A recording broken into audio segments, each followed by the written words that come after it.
পাহাড়ি এক প্রত্যন্ত গ্রামের ছেলে পেড্ডি, যেই গ্রামের নামও কেউ জানতো না। সেখানে জীবন ছিল অনেক বেশি কঠিন। এই সবকিছুর মধ্যেই পেড্ডির বেঁচে থাকার সবচেয়ে বড় শক্তি ছিল উজ্জি। কিন্তু পেড্ডি শুধু নিজের প্রেমেই ডুবে থাকার মানুষ নয়, তার বুকে ছিল এক আলাদাই স্বপ্ন। যেই গ্রামের নামও কেউ জানতো না, সেই গ্রামকেই সে তার নিজের খেলার মাধ্যমে পুরো বিশ্বের কাছে পরিচয় করিয়ে দিতে চায়। অলিম্পিকে জিতে দেশের জন্য নিয়ে আসতে চায় স্বর্ণপদক। কিন্তু একটা সময় সে সেই সুযোগটাও হারিয়ে ফেলে। কিন্তু পেড্ডি তো দমে যাওয়ার পাত্র নয়। সে এবার তার গ্রাম আর দেশের জন্য এমন এক পদক্ষেপ ওঠায় যা দেখলে আপনারও গা শিউরে উঠবে। চলুন তাহলে আর দেরি না করে পেড্ডির জীবনের এই অসাধারণ গল্পটা জেনে আসা যাক। মুভির নাম পেড্ডি। সময়টা 2016 সাল। আমরা মিস্টার বিশ্বাসকে দেখি। সে একজন স্পোর্টস সিলেক্টর, অর্থাৎ ক্রীড়া নির্বাচক। অলিম্পিকের জন্য দেশের বিভিন্ন অঞ্চল থেকে সেরা খেলোয়াড়দের বেছে নেওয়ার কাজই করেন তিনি, যাতে তারা ভারতের হয়ে অলিম্পিকে অংশ নিয়ে স্বর্ণ বা রৌপ্য পদক জিততে পারে আর দেশের জন্য সম্মান কুড়িয়ে আনতে পারে। তো দেখা যায় মিস্টার বিশ্বাস অলিম্পিক অ্যাসোসিয়েশনে যায়, আর সেখানেই আমরা সেখানকার ঊর্ধ্বতন কর্মকর্তাকে দেখি। সে খুবই রাগান্বিত হয়ে বলতে থাকে, অলিম্পিকে ভারতের ফলাফল অত্যন্ত হতাশাজনক। 130 কোটিরও বেশি জনসংখ্যার দেশে মাত্র 2টি পদক পাওয়া সত্যিই লজ্জার বিষয়। আমার তো লজ্জায় মাথা হেট হয়ে যাচ্ছে। সে আরো বলতে থাকে, আমি তোমাদের বিশ্বমানের সুবিধা দেই, অর্থের ব্যবস্থা করি, সব রকম সহায়তা করার চেষ্টা করি, কিন্তু তারপরেও তোমরা কিছুই করতে পারো না। এর পরবর্তী মিটিং এর মধ্যে তোমরা যদি এর কোনো ব্যাখ্যা দিতে না পারো যে আমরা কেন এতটা পিছিয়ে আছি আর কিভাবে এখান থেকে উন্নতি করা যায়, তাহলে কিন্তু আমি পুরো অ্যাসোসিয়েশনটাই বন্ধ করে দিব। আর ফেডারেশন থেকে যে অর্থ আসে তা সরকারকে দিয়ে দিব, যাতে তারা প্রতিরক্ষা আর অবকাঠামো উন্নয়নে ব্যবহার করতে পারে। কেননা খেলাধুলায় আমরা অনেক পিছিয়ে আছি। খামোখা এখানে টাকা লাগিয়ে লাভ কি? বছরের পর বছর যাচ্ছে, কিছুই করতে পারছি না আমরা। তিনি আরো বলেন যে ঘরে উপস্থিত কেউই নিজে খেলাধুলা করে না, আবার নিজেদের সন্তানদেরও খেলাধুলায় উৎসাহ দেয় না। কারো ছেলে MBBS পড়ছে, আবার কারো ছেলে মেয়ে বিদেশে গিয়েছে পড়াশোনা করতে, আবার কারো সন্তান IIT-তে রয়েছে। কেউই চায় না তার সন্তান খেলোয়াড় হোক। এটা কেমন কথা? যারা এর সাথে যুক্ত আছে তাদের ছেলেমেয়েরাই যদি অন্যদিকে চলে যায়, তাহলে দেশের খেলাধুলার উন্নতি হবে কিভাবে? খেলাধুলার মাধ্যমেও যে দেশের উন্নয়ন করা সম্ভব, সেটা কি আপনারা বোঝেন না? আপনারাই খেলোয়াড় বাছেন, অথচ আপনাদের পরিবারের কেউই খেলার সাথে যুক্ত না। ব্যাপারটা কেমন না? এরকম হলে অলিম্পিকে পদক জিতবে কে? এভাবে সে আরো অনেক কথা বলে। তো এই কথাগুলোর পর মিস্টার বিশ্বাস ও তার সহকর্মীরা একটা চূড়ান্ত সতর্কবার্তা বা আলটিমেটাম পেয়ে যায়। তবে তারা কিছুই বলতে পারে না। যাক, এভাবেই মিটিংটা শেষ হয়। আর মিটিং শেষে ফেরার পথে মিস্টার বিশ্বাস ভাবতে থাকে যে কোথা থেকে এমন প্রতিভাবান খেলোয়াড় খুঁজে বের করা যায় যে দেশের জন্য মেডেল নিয়ে আসবে। তখনই সে দেখে গোদাবরী নদীর ওপরের একটা সেতু থেকে একজন মানুষ ঝাঁপ দিচ্ছে। এটা দেখেই সে মনে মনে ভাবে, এখানে না আছে নিরাপত্তা, না আছে সচেতনতা। এমন দেশে মানুষ কিভাবে পদক জিতবে? একটা স্কুটারে 4টা শিশু আর তাদের বাবা মা গাদাগাদি করে বসে আছে। তারা তো এটাও জানে না নিরাপত্তা কতটা গুরুত্বপূর্ণ, বা পরিবার পরিকল্পনা কি সেটাও তারা বোঝে না, বা বুঝতে চায় না আর কি। এমন দেশের ভবিষ্যৎই বা কি হতে পারে? এরপরই সে একটা বাস ভর্তি ছেলেদের দেখতে পায়, যারা খুব চিৎকার চেঁচামেচি করছিল, আনন্দ উল্লাস করছিল। মিস্টার বিশ্বাস তখন তার ড্রাইভারকে বলে, এই বাসটাকে অনুসরণ করো তো। ড্রাইভারও তার কথা মতো বাসটাকে অনুসরণ করতে থাকে। আর একটা সময় তার একটা মাঠে গিয়ে পৌঁছায়। সেখানে গিয়ে তিনি দেখেন রাজ্য পর্যায়ের খেলোয়াড় বাছাই চলছে। গ্রামের অনেক প্রতিভাবান ছেলে সেখানে অংশ নিচ্ছে। কেউ ক্রিকেটের জন্য, কেউ কুস্তির জন্য, কেউ আবার দৌড়ের জন্য প্রতিযোগিতা করছে। সবাই বেশ প্রতিভাবান, আর প্রত্যেককেই তাদের অনুপ্রেরণার কথা জিজ্ঞেস করা হলে কেউ সচিন টেন্ডুলকারের নাম বলছে, কেউ উসেন বোল্টের নাম বলছে। কিন্তু আশ্চর্যের বিষয় হলো অনেক ছেলে একটা ব্যক্তির নাম বলছে যার নাম পেড্ডি। সবার খেলার ধরন আলাদা হলেও তাদের সবার মুখে ছিল একই নাম, পেড্ডি। কুস্তি, দৌড়, ক্রিকেট সব ক্ষেত্রেই তারা পেড্ডিকে অনুপ্রেরণা হিসেবে উল্লেখ করছে। এ কথা শুনে মিস্টার বিশ্বাসও খুব অবাক হয়ে যায়। তিনি ভাবতে থাকেন, এই পেড্ডিটাকে, যার নাম সবাই জানে, কিন্তু খেলার ধরন ভিন্ন হলেও অনুপ্রেরণা হিসেবে সবাই তার নাম বলছে, ব্যাপারটা কি? এরপর আমরা দেখি মিস্টার বিশ্বাস পেড্ডির সম্পর্কে খোঁজ খবর নিতে শুরু করে। তখনই একজন লোক তার কাছে আসে আর পেড্ডির সম্পর্কে বলতে শুরু করে। সে জানায়, পেড্ডি আমাদের এই গ্রামেই থাকে। আপনি চাইলে আমি আপনার সঙ্গে তার দেখা করিয়ে দিতে পারি। তবে আপনি যে পাথরের উপর বসে আছেন এটাকেও সবাই পেড্ডি পাথর বলেই ডাকে। এ কথা শুনে এবার মিস্টার বিশ্বাস হেসেই ফেলে আর বলতে থাকে, এমনও কি হতে পারে? তখন লোকটা ব্যাখ্যা করে যে আসলে একসময় পেড্ডি এত জোরে বল মেরেছিল যে সেই বল এসে এই পাথরের কাছে পড়েছিল। মিস্টার বিশ্বাস এ কথা শুনে বলে, এই মাঠ থেকে কেউ বল মারলে তো এখানে এসে পড়তেই পারে, এটা আর এমন বড় কি ব্যাপার? তখন লোকটা উত্তর দেয়, না স্যার, এই মাঠ থেকে নয়, এখান থেকে দুইটা মাঠ পেরিয়ে তৃতীয় মাঠ থেকে পেড্ডি বল মেরেছিল আর সেটা এসেই এখানে পড়েছিল।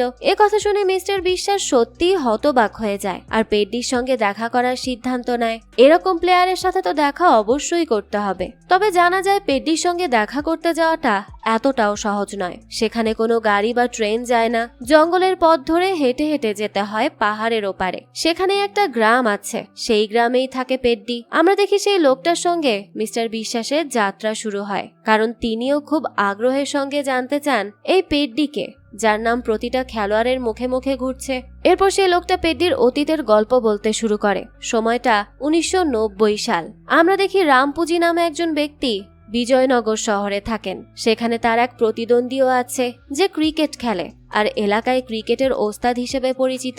অন্যদিকে পেড্ডি একজন পাহাড়ি শ্রমিক। তার নিজের একটা গ্রাম আছে, কিন্তু সেই গ্রামের কোনো নির্দিষ্ট নামও নেই। জীবিকা নির্বাহের জন্য সে বিজয়নগরে কাজ করতে আসে। সেখানে শ্রমিকদের নিয়ে নিলাম হয় আর সেখানেই উপস্থিত ছিল পেড্ডি। এবার কে পেড্ডিকে কাজের জন্য নিবে সেটা নিয়েই নিলাম হচ্ছিল। নিলাম শুরু হয় টাকা থেকে। রামপুজি প্রতি 100 টাকার উপর আরো 1 টাকা করে বাড়িয়ে পেড্ডির জন্য দর হাঁকে। শেষ পর্যন্ত দেখা যায় সেই পেড্ডিকে নিজের দলে নিয়ে নেয়। এরপর আমরা দেখি পেড্ডি কাজ করতে থাকে। সে কাজ করছিল একটা গুড় তৈরির কারখানায়। তার হাতে তৈরি গুড় এতই ভালো যে কলকাতার অনেক ব্যবসায়ী সেটা কিনতে চায়। তার গুড়ের অনেক নামডাক রয়েছে। দেখা যায় কারখানার কাজ শেষ করেই পেড্ডি সরাসরি চলে আসে ক্রিকেট মাঠে। সেখানে রামপুজি এবং তার প্রতিদ্বন্দ্বীর মধ্যে একটা ক্রিকেট ম্যাচ শুরু হয়ে যায়। প্রতিপক্ষ দল 160 রান করেছে, তাই রামপুজিদের জিততে হলে এখন 161 রানের দরকার। কিন্তু তাদের দলের প্রায় সব খেলোয়াড় 100 রান হওয়ার আগেই আউট হয়ে যায়। তারা ঠিকমতো খেলতেই পারছিল না। ঠিক তখনই মাঠে নামে পেড্ডি, আর সে মাঠে নেমেই দুর্দান্ত ব্যাটিং শুরু করে, যেন একাই ম্যাচের মোড় ঘুরিয়ে দেয়। একের পর এক বাউন্ডারি মারতে থাকে। তার খেলা দেখে সবাই মুগ্ধ হয়ে যায়। শেষ পর্যন্ত একটা 4 মেরে সে তার দলকে জয়ের পথে এগিয়ে নিয়ে যায়। শেষ মুহূর্তে তাকে রামপুজি বলে, শেষের বিজয়ের শটটা আমিই মারব। কিন্তু পেড্ডি তখন মজা করে বুঝিয়ে দেয় যে তার কাছে কথার কোনো মূল্য নেই। ম্যাচ জেতানোর কাজটা সে নিজেই করবে। শেষ পর্যন্ত দেখা যায় শেষ শটটা পেড্ডিই মারে আর তাদের দলটা জিতে যায়। অর্থাৎ শেষ বিজয় পেড্ডিই ছিনিয়ে আনে। এটা দেখে তো তার গ্রামের সবাই খুব খুশি হয়ে যায়, কারণ প্রতিটা ম্যাচে তার উপর টাকাবাজি ধরা হতো। পেড্ডি জিতলে সে 601 টাকা পেত, আর সেই টাকায় পুরো গ্রামের মানুষ কিছুটা স্বস্তিতে জীবন যাপন করতে পারত। আর পেড্ডিও নিজের গ্রামের জন্য খুশি মনেই সবকিছু করত। এখান থেকেই দৃশ্য পরিবর্তন হয় আর আমাদেরকে গুড়ের কারখানার দৃশ্য দেখানো হয়। সেখানে দেখা যায় পাহাড়ি গ্রামের শ্রমিকরা দুজন মিলে সারাদিন কাজ করেও মাত্র 20 টাকা পেত, অথচ বিজয়নগরের একজন শ্রমিক একাই 20 টাকা মজুরি পেত। এর কারণ ছিল পাহাড়ি মানুষগুলোর কোনো সরকারি পরিচয় ছিল না। তাদেরকে সবাই তুচ্ছ তাচ্ছিল্যের চোখেই দেখত। তাদের কাছে আধার কার্ড, রেশন কার্ড বা সরকারি স্বীকৃত কোনো পরিচয়পত্রই ছিল না। এক কথায় বলতে গেলে তারা ছিল অনেক বেশি অবহেলিত। তারা যেন সমাজের কাছে একেবারেই অচেনা আর নামহীন মানুষ। তারা কোথা থেকে এসেছে, কোথায় যাবে, এমনকি কেউ মারা গেলেও কারোর কোনো মাথা ব্যথা ছিল না। এ কারণেই তাদের এত কম মজুরি দেওয়া হতো। এমনকি রাতে একটু ঘুমানোর জন্য তাদের টাকা দিতে হতো। দেখা যায় তারা একটা গুদাম ঘরে গিয়ে ঘুমাতো। সেই সুবিধার জন্য প্রতিদিন মাথা পিছু 2 টাকা কেটে নেওয়া হতো। এভাবেই তারা কঠিন জীবন কাটাচ্ছিল। তাদের তো পরার মতো ভালো কাপড়ও ছিল না। বিজয়নগরের লোকজনের ফেলে দেওয়া পুরনো কাপড়ই তারা ব্যবহার করত। এছাড়া তারা করবেই বা আর কি। তাদের খাবারের অবস্থাও খুব একটা ভালো ছিল না। তাদের হাতে পর্যাপ্ত টাকাও থাকতো না। কোনো মতে দিনমজুরি আর মাঝে মধ্যে ম্যাচ জিতে যেই সামান্য কিছু আয় হতো সেটার উপরেই তাদের জীবন চলতো। এরপর সেই লোকটা মিস্টার বিশ্বাসকে বলতে থাকে, আমরা ভোরে বের হতাম, সূর্য ওঠার আগেই বের হতাম, কিন্তু গ্রামে ফিরতে ফিরতে সূর্য ডুবে যেত। তাদের মধ্যে একজন ছিল সুরি, যাকে সবাই কিছুটা পাগল বলতো। সুরির সবসময় একটাই স্বপ্ন ছিল, তাদের গ্রামের কাছে যেন ট্রেন থামে। সে বলতো, যদি ট্রেন এখানে থামে তাহলে আমাদের জীবন বদলে যাবে। আমরা মাত্র 1 ঘন্টায় বিজয়নগর পৌঁছে যেতে পারবো, শহরে সহজেই কাজ করতে পারবো আর অন্যান্য মানুষের মতো জীবন যাপন করতে পারবো। আমাদের এভাবে আর কষ্ট করে জীবন যাপন করতে হবে না। সে সব সময় ট্রেন থামানোর জন্য পতাকাও নাড়ত, কিন্তু কখনো কোনো ট্রেনই সেখানে থামতো না, কারণ বাস্তবে এই মানুষগুলোর কোনো সরকারি অস্তিত্বই ছিল না, যেন তাদের গ্রাম বা তাদের জীবন কারো কাছে গুরুত্বপূর্ণ নয়। তাই ট্রেনগুলো কখনো না থেমেই সেখান থেকে চলে যেত। তাদের গ্রামে তো কোনো হাসপাতালও ছিল না। কারো জ্বর বা অসুস্থতা হলে তাকে ঘন্টার পর ঘন্টা জঙ্গলের পথ পেরিয়ে হাসপাতালে নিয়ে যেতে হতো। অনেকে তো হাসপাতালে পৌঁছানোর আগেই মারা যেত। আর এই যে পেড্ডি, সে সব সময় সুরিকে সাহায্য করত, তাকে কিছু কিছু টাকা দিত। সুরি বলতো, আমাকে ডাক টিকিট কিনতে হবে, আমি সরকারের কাছে চিঠি পাঠাবো। আর এভাবেই সে টানা 30 বছর ধরে বিভিন্ন সরকারের কাছে চিঠি লিখেছে। সম্ভাব্য সকল চেষ্টা করেছে সে, কিন্তু তবুও ট্রেন তাদের গ্রামের জন্য কখনো থামেনি, কারণ তাদের কাছে আধার কার্ড ছিল না, আর না ছিল রেশন কার্ড, আর না ছিল কোনো সরকারি পরিচয়। তাই সরকার তাদেরকে মানুষ বলেও গণ্য করত না। সরকারের কাছে তারা ছিল শুধু দিনমজুর, যারা খুব অল্প টাকার বিনিময়ে যে কোনো কাজ করতে বাধ্য। তো আমরা দেখি কাজকর্ম শেষ করে সবাই নিজেদের গ্রামে ফিরে আসে, সবাই তাদের পরিবারের সঙ্গে দেখা করে। তাদের মধ্যে সেই লোকটিও ছিল যে বর্তমানে মিস্টার বিশ্বাসকে গল্প শোনাচ্ছে। তার ঘরে একটা কন্যা সন্তান জন্মায়, কিন্তু সে খবর সে 2 দিন পর জানতে পারে। অন্যদিকে একজন বাবাকে দেখা যায়, সে তার ছেলের জন্য একটা স্লেটে 4টা অক্ষর লিখে নিয়ে আসে। সে তার ছেলেকে বলে, আমি যখন পরের বার কাজ থেকে ফিরবো তখন আরো 4টা অক্ষর লিখে আনবো, ততদিনে তুমি এগুলো শিখে নিও। বুঝতেই পারছেন এই গ্রামবাসীদের অবস্থা কতটা করুণ। তো এরপরে আমরা দেখি পেড্ডিকে, সে তার মায়ের সঙ্গেই থাকে। সে প্রায়ই তার মাকে বলে, আমার বিয়ে দিয়ে দাও, আমি আর একা থাকতে পারছি না মা, আমার তো এখন সঙ্গীর প্রয়োজন। এরপর আমরা দেখি ওজি আম্মাকে। তার বাবা একজন বড় নেতা হতে চায়, এমনকি সে তো মন্ত্রী হওয়ারও স্বপ্ন দেখে, কিন্তু গত 30 থেকে 40 বছর ধরে সে প্রতিটা নির্বাচনে রামপুজির মামার কাছে হেরে যাচ্ছে। এবার আমরা দেখতে পাই ওজি আম্মা নিজেই নিজের ক্ষেতের কিছু অংশে আগুন লাগিয়ে দেয়। তার ধারণা এতে মানুষের সহানুভূতি পাওয়া যাবে আর আশেপাশের 16টা গ্রামের ভোট তাদের দিকে আসবে, ফলে তার বাবা নির্বাচনে জয়ী হতে পারবে। এই ওজি আম্মা দেখতে যেমন সুন্দর, তেমনি সে তীক্ষ্ণ বুদ্ধি সম্পন্ন। যাক, দৃশ্য চলে যায় পরের দিন, যখন সে তার বাবার নির্বাচনী প্রচারণা চালাচ্ছিল, তখন পেড্ডির তার উপর দৃষ্টি পড়ে।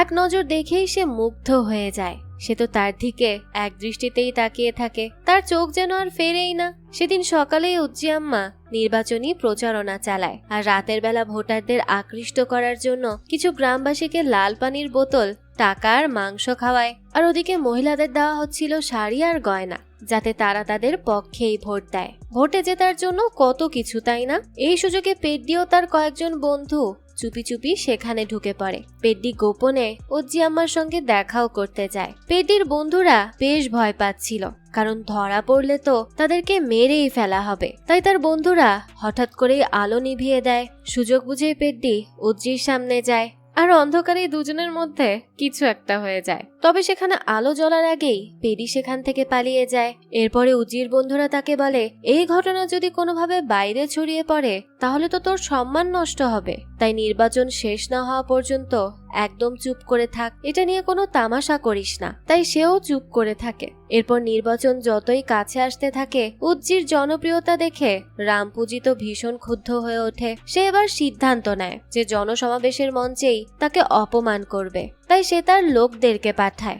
একজন লোক ফুল দেওয়ার অজুহাতে মঞ্চে উঠে যায় আর গোপনে একটি ধারালো অস্ত্র দিয়ে উজ্জি আম্মার পোশাকের নিচের অংশ কেটে দেয়। পোশাকটি সাথে সাথে নিচে পড়ে যাবার উপক্রম হলে ঘটনাস্থলে উপস্থিত পেড্ডি দ্রুত ব্যবস্থা নেয়। সে তাড়াতাড়ি মঞ্চের ত্রিপল ছিঁড়ে ফেলে আর সেই ত্রিপলের নিচে নেমে এসে উজ্জিকে ঢেকে দেয়। যদিও একজন ফটোগ্রাফার কিছু ছবি তুলে ফেলেছিল, তবে উপস্থিত অধিকাংশ মানুষ কিছুই দেখতে পায়নি। তবুও এই ঘটনাটা উজ্জিকে খুব লজ্জিত করে। সেদিন রাতেই রামপুজি তার বন্ধুদের সঙ্গে কথা বলছিল। সে খুবই বিরক্ত হয়ে বলছিল যে কে সেই লোক যে ত্রিপলটা ফেলে দিল, না হলে সবাই আজ তামাশা দেখতো। ঠিক তখনই একজন ফটোগ্রাফার আসে আর বলে আমি পুরো ঘটনার ছবি তুলে ফেলেছি, আগামীকাল সব পত্রিকায় এই ছবি ছাপা হবে।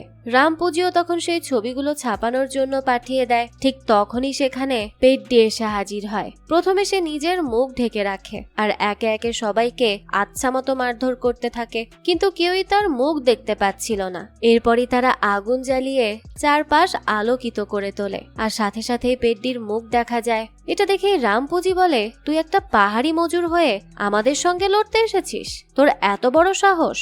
পেড্ডি তখন জবাব দেয়, অজির দিকে কেউ চোখ তুলে তাকালে আমি তাকে কোনোভাবেই বাঁচতে দিব না, তাকে আমি জানে মেরে ফেলবো। আর তোর ভাই যেহেতু তার পোশাক কাটার চেষ্টা করেছে, তাই আমি ওকে পুরো গ্রামের সামনে অপমান করব।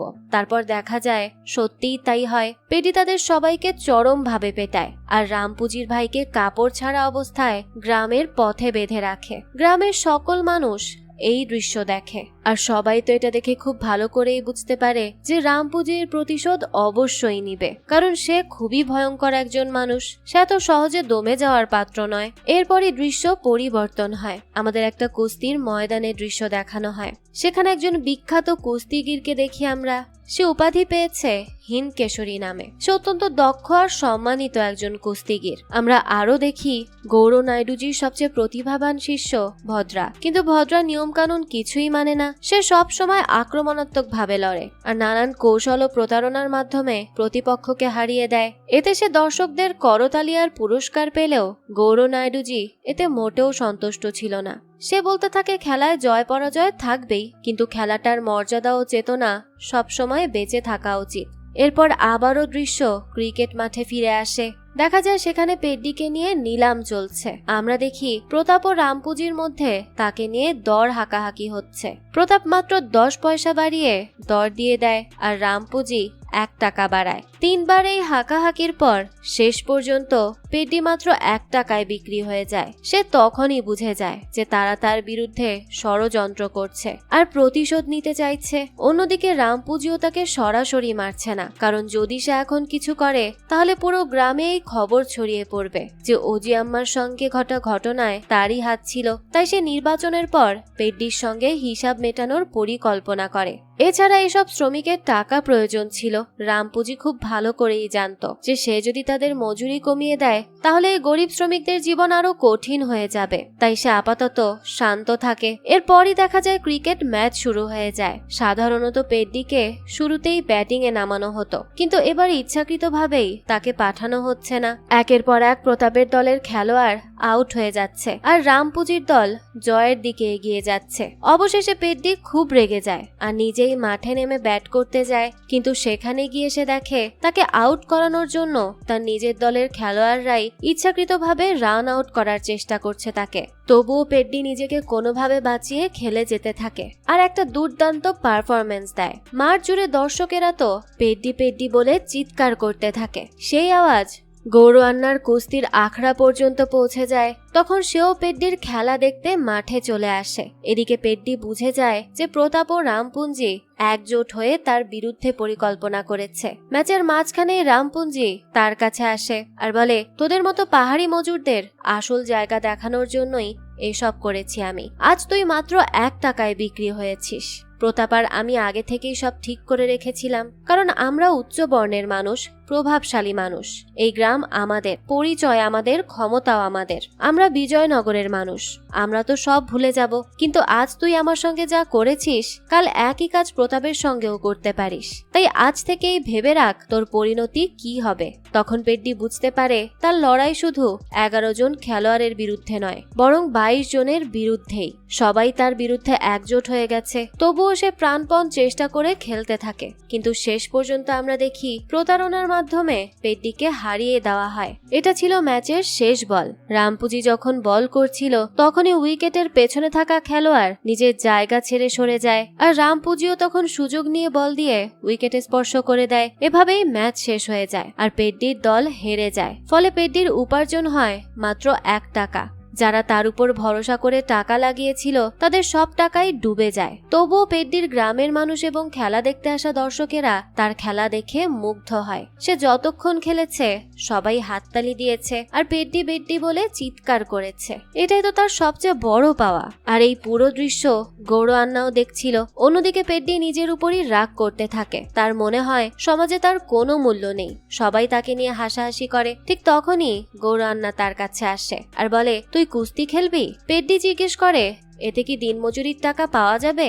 গৌরান্না বলে, এটা টাকার কথা না, খেলার কথা। দেখ, আজ তুই হেরে গেছিস, তবুও সবাই তোর নাম জপছে। তুই এখনো বুঝতে পারছিস না তোর ভেতরে কি আছে? পাহাড়ি মজুর কোথাকার। এই কথা বলেই সে সেখান থেকে চলে যায়। অন্যদিকে আমরা দেখি সুরি একজন বিধায়কের কাছে যায় আর তাদের গ্রামের সমস্যার কথা জানায়। বিধায়ক তখনই নির্বাচনে জিতে এসেছে, তাই সুরি তাকে বলে, আমাদের গ্রামে 1800 মানুষ বাস করে। 32 বছর ধরে আমরা একই সমস্যার মধ্যে আছি। প্রথমে বিধায়কের মনে হয়েছিল হয়তো এরা তার ভোট ব্যাংকের অংশ, তাই সে কাগজপত্র হাতে নেয়। কিন্তু তার সহকারী অর্থাৎ পিএ তাকে জানায়, স্যার, সরকার এই গ্রামকে স্বীকৃতিই দেয়নি। এরা কারা, কোথা থেকে এসেছে কেউ জানে না। বহু বছর ধরে এখানে থাকলেও এদের কোনো পরিচয়পত্র নেই, এমনকি এরা ভোটও দিতে পারে না।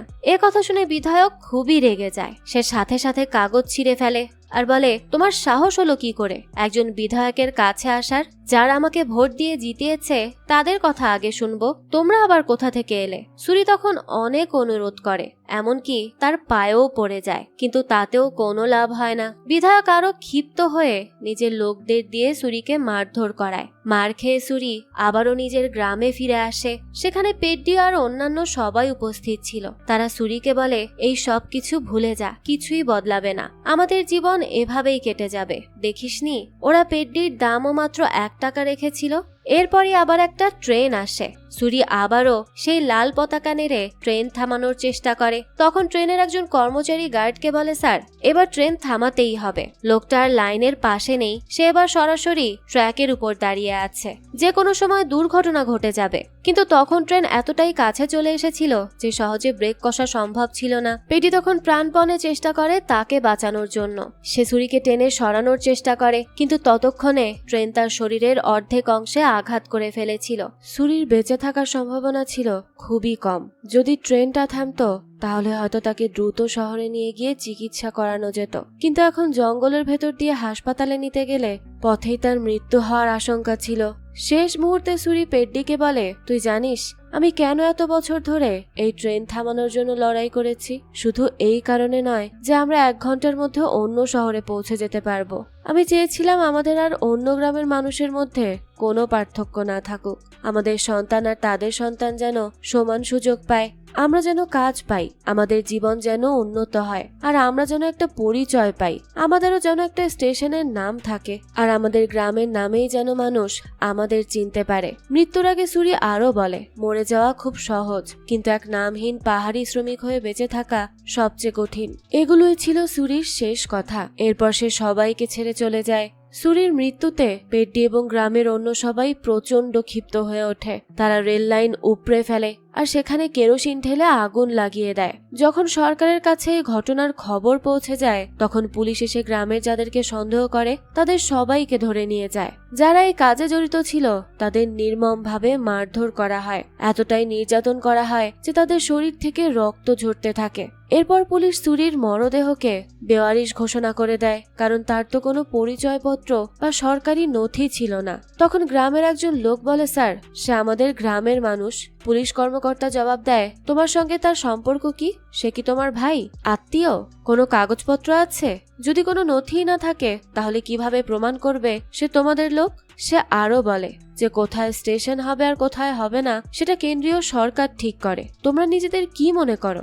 এই বলে এসে তাদেরকে খুব মারতে থাকে। পেড্ডি তখন বলে, স্যার, 32 বছর ধরে শুধু কাগজপত্র নিয়ে দৌড়েছে এই লোকটা, কিন্তু কেউ তার কথা শোনেনি। ঠিক আছে, আমরা সব ভুলে যাব, কিন্তু অন্তত তার মরদেহটা আমাদের দিন, আমরা তাকে আমাদের গ্রামে নিয়ে গিয়ে শেষকৃত্য করব।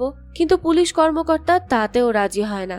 সে বলে এই লাশ বেওয়ারিশ, আমি এটা তোমাদের নিয়ে যেতে দিতে পারি না। তবুও পেড্ডি মরদেহটি নিজের গ্রামে নিয়ে যাওয়ার অনেক চেষ্টা করে, কিন্তু পুলিশ তাকে নির্মমভাবে পেটায়। শেষ পর্যন্ত পুলিশ গ্রামের মানুষদেরও নির্যাতন করতে থাকে আর হুমকি দেয়, এই লাশ নিয়ে যদি আর কোনো ঝামেলা করো তাহলে এদেরও লাশ পড়ে থাকবে। অবশেষে পেড্ডিকে হার মানতে হয়। সে বুঝে যায় যে সমাজে তার বা তার গ্রামের মানুষের কোনো পরিচয় নেই, কোনো অস্তিত্ব নেই। তখনই সে সিদ্ধান্ত নেয় এই পরিচয় তাকে অর্জন করতেই হবে। আর এই লক্ষ্য নিয়েই সে সরাসরি পৌঁছে যায় সেই গৌরান্নার কুস্তির আখড়ায়। সেখানে গিয়ে সে গৌরান্নাকে বলে, আমি কুস্তি শিখতে চাই। সে জবাব দেয়, এখানে কিন্তু কোনো মজুরি পাওয়া যাবে না। পেড্ডি তখন দৃঢ় কণ্ঠে বলে, আমার মজুরির দরকার নেই, আমার দরকার একটা নাম, একটা পরিচয়।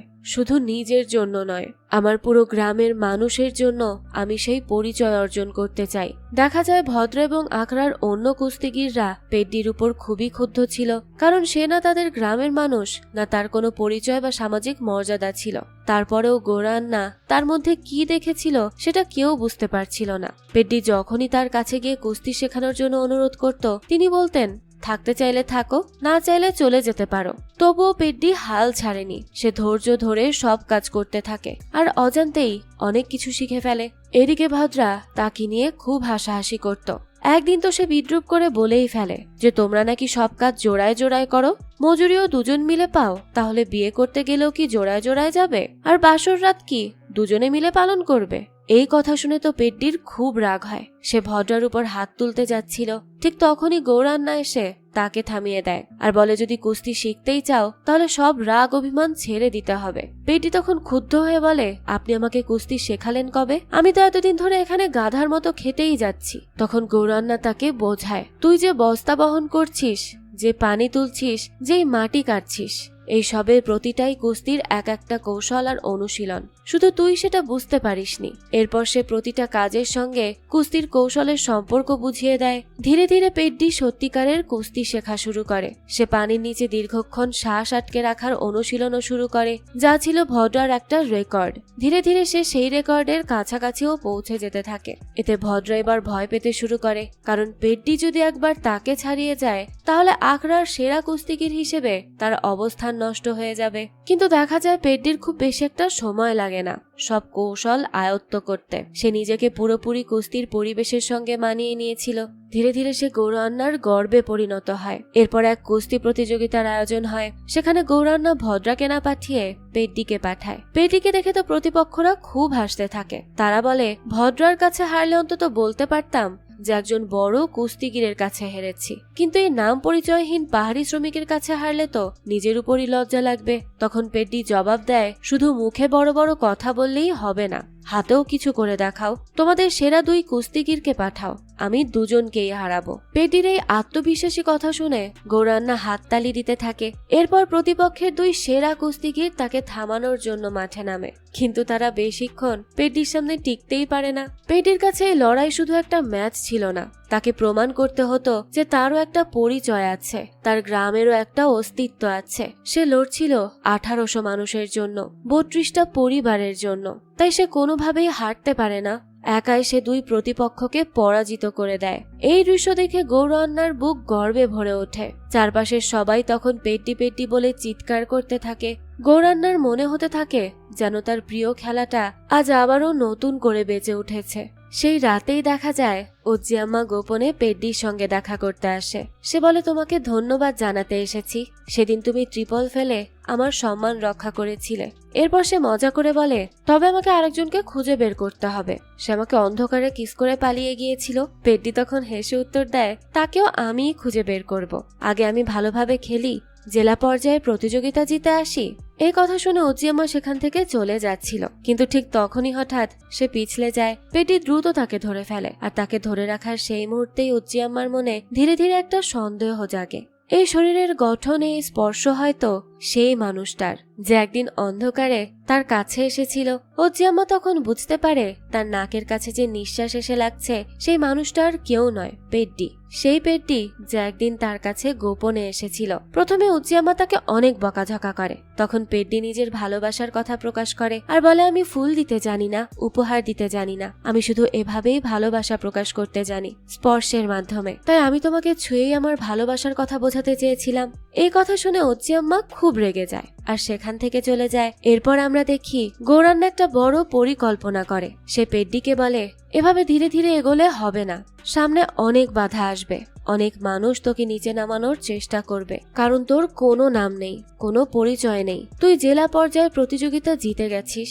এখন আমি সারা ভারতের সব কুস্তির আখড়ায় ঘোষণা করব যে যেই পেড্ডিকে কুস্তিতে হারাতে পারবে তাকে আমি অনেক দামি বাহুর অলংকার পুরস্কার হিসেবে দিয়ে দিব।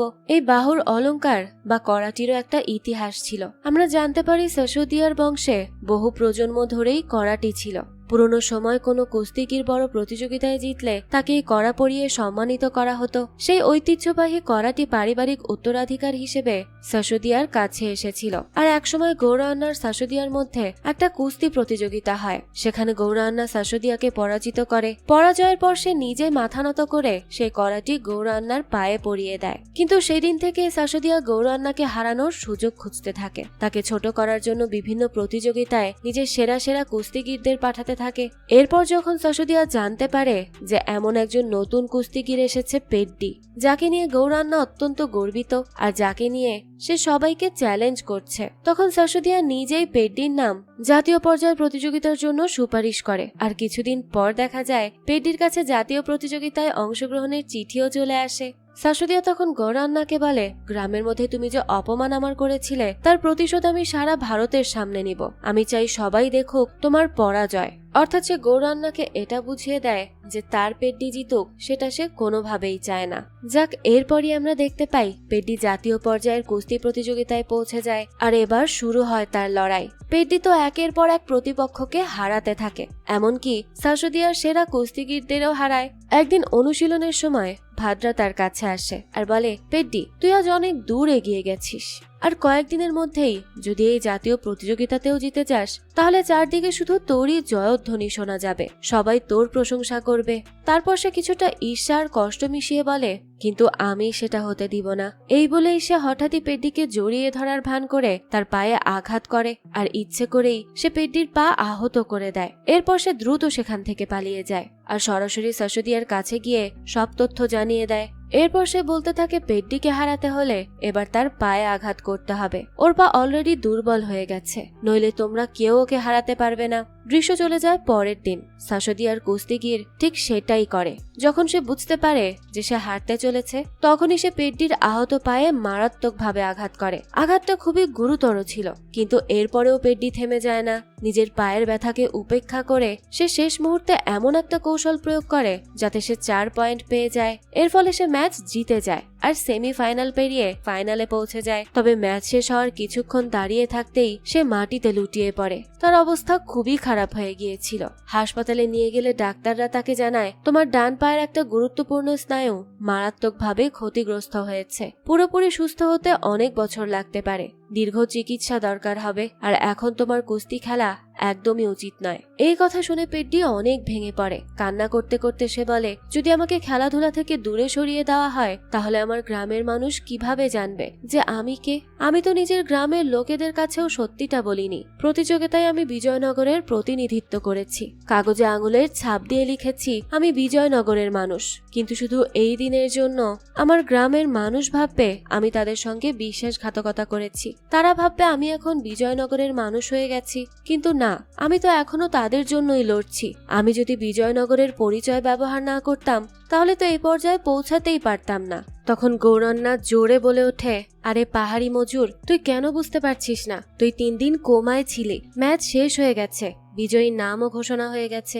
তুই রূপার পদক জিতেছিস। এরপর আমরা দেখি পেড্ডি নিজের গ্রামে ফিরে যায়। সে প্রচুর অর্থ পুরস্কার হিসেবে পেয়েছিল, সেই অর্থ গ্রামের মানুষের মধ্যে ভাগ করে দেয়। সরকারি চাকরির প্রস্তাবও তাকে দেওয়া হয়েছিল, কিন্তু সে সেই নিয়োগপত্র ছিঁড়ে ফেলে। তারপর সে একাই রওনা হয় নিউ দিল্লির উদ্দেশ্যে।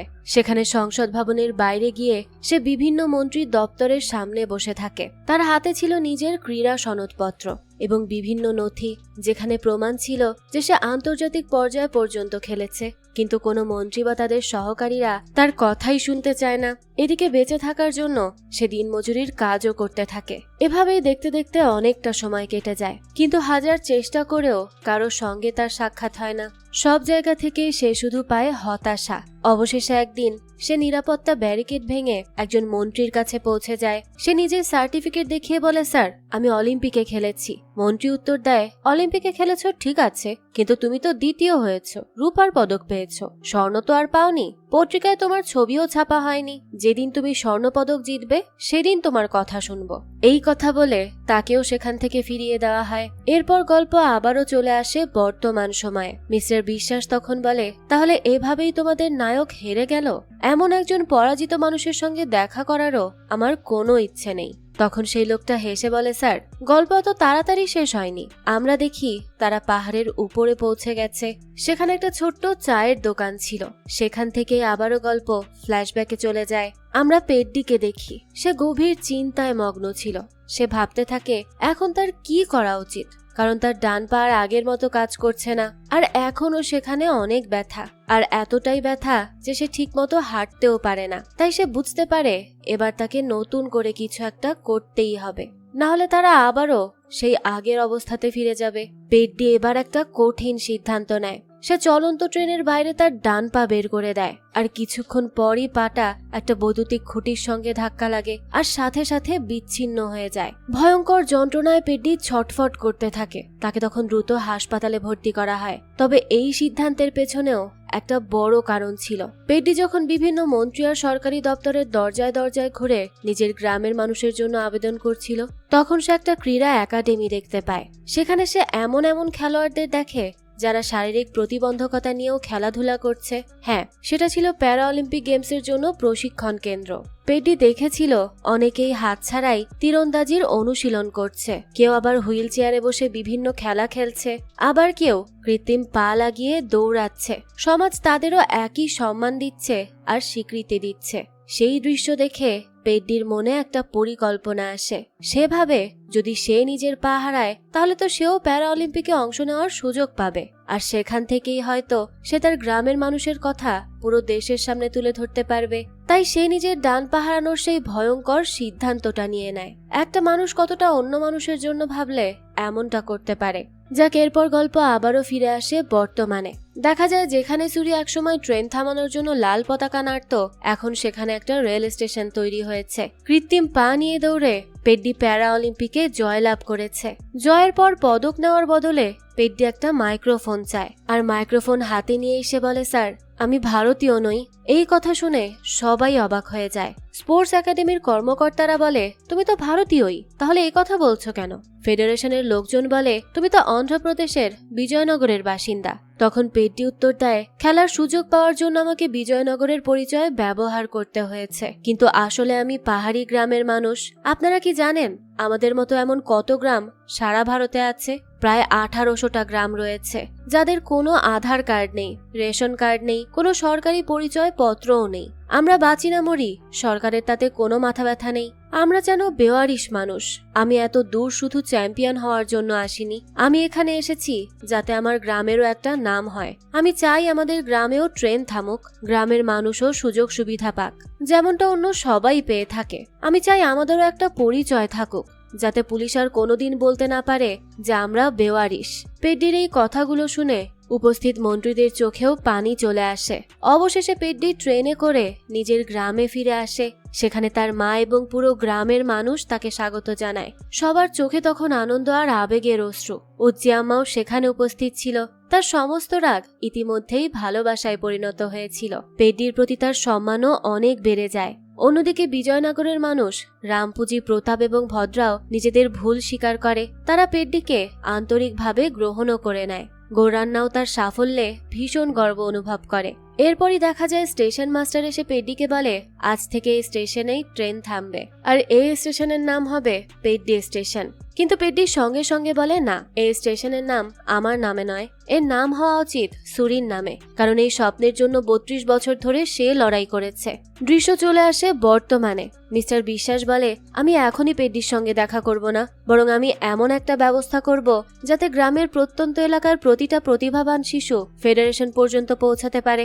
আমি দেশের প্রত্যেক গ্রামে গিয়ে লুকিয়ে থাকা প্রতিভাদের খুঁজে বের করব, যাতে তারা দেশের জন্য খেলতে পারে আর দেশের নাম উজ্জ্বল করতে পারে। ঠিক তখনই স্টেশনে ট্রেন আসার ঘোষণা শোনা যায়। মিস্টার বিশ্বাস অবাক হয়ে লোকটাকে জিজ্ঞেস করে এখানে তো ট্রেন আসছে, তাহলে তুমি আমাকে কেন বলেছিলে যে এখানে কোনো ট্রেন আসে না? তখন লোকটা বলে আমি যদি আপনাকে জঙ্গলের পথ দেখিয়ে এখানে না আনতাম তাহলে আপনি কখনোই আমাদের কষ্ট আর সমস্যাগুলো সত্যিকার অর্থে বুঝতে পারতেন না। এ কথা শুনে মিস্টার বিশ্বাস হেসেই ফেলে। এরপর সে সেখান থেকে চলে যায়। সে সিদ্ধান্ত নেয় যে এখন থেকে ফেডারেশনের কর্মকর্তারা দেশের প্রত্যন্ত গ্রামগুলোতে যাবে, সেখানকার লুকিয়ে থাকা প্রতিভাবান খেলোয়াড়দের খুঁজে বের করবে আর তাদের সুযোগ করে দিবে। এর মাধ্যমে ভারতের ক্রীড়াঙ্গন আরো এগিয়ে যাবে, কারণ তারা বুঝে গিয়েছিল যে মানুষ তো সবসময় তাদের নিয়ে সমালোচনাই করবে, কিন্তু এখন আর এসব কথায় তাদের কোনোই গুরুত্ব নেই।